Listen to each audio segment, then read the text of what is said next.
संधी आणि सूर्योदय दोन्हीत एक साम्य आहे. उशिरा जागे होणाऱ्याच्या नशिबी दोन्ही नसतात.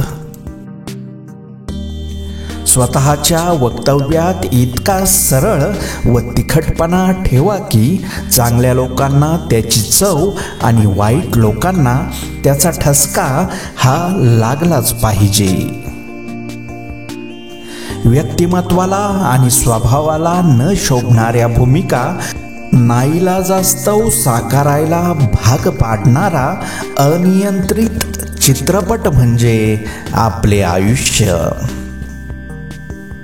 संसाराची झोळी कितीही फाटकी असली तरी जोपर्यंत सुईला धाग्याची साथ असते तोपर्यंत झोळीचे अस्तित्व शाबूत असते. पराभवाची भीती कुणीच बाळगू नये. एक मोठा विजय आपले मागील सर्व पराभव पुसून टाकू शकतो.